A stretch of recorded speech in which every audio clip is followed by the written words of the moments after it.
Tanev esh marde. Arber esh gatrede.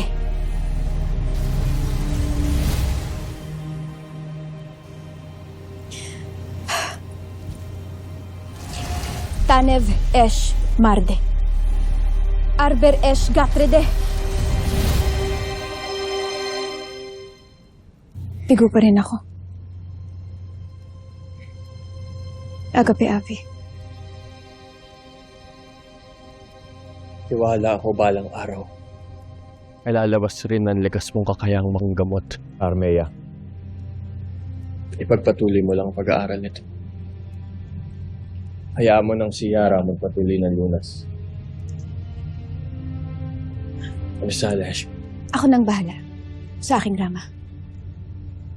Avisala-esh mo sa iyong tulong. Si Liara. Saan?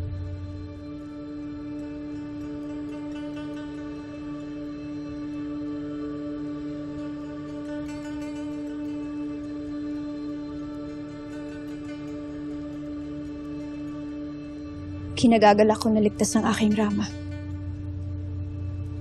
Ngunit hindi mo kinailangang pagdaanan yung kung hinayaan mo na lang ang ating mga kawal na maghanap sa iyong Ashti Tabun.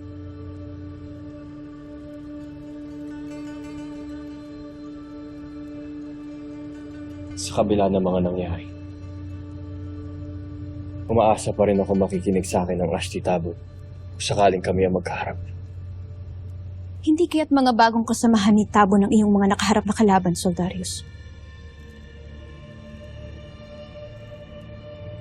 Hindi talaga sila titigil at hindi nila napapabagsak ang ating pamumuno sa Sapiro.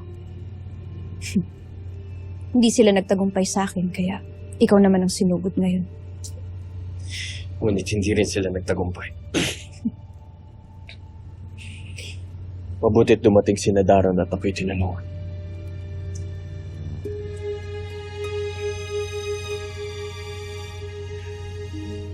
At dahil sa kanyang pinamalas na kagitingan at katapangan, ay nais ko siyang handugan ng parangal.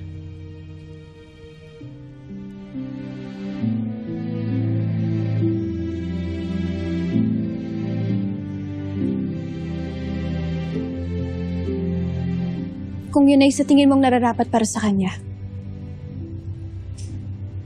igagalang ko ang iyong pasya. Tama, Soldarius.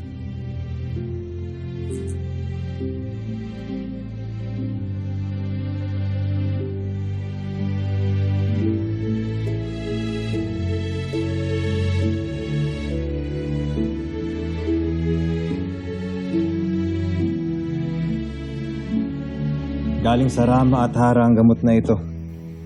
Mainam para sa sugat ng laman, pero hindi sa sugat ng puso.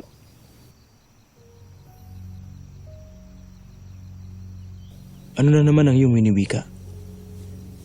Sa totoo lang, napahanga ako sa iyong pinakitang tapang at galing sa pagkipaglaban. Hindi mo ba naisip na kung hinayaan mo madakip si Rama Soldarius, ay wala ka ng karibal at magiging malaya na ang Hara na iyong iniibig? Hindi magandang biro, Cedro. Sapagkat ng totoo, hindi ko nais mapahamak ang ating Hara at Rama.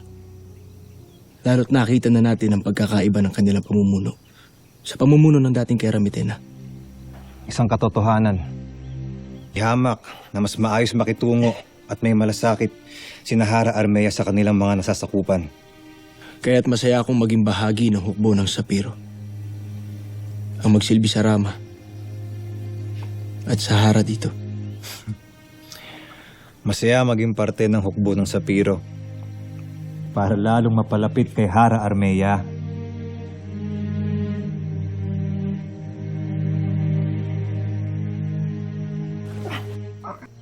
Gusto na!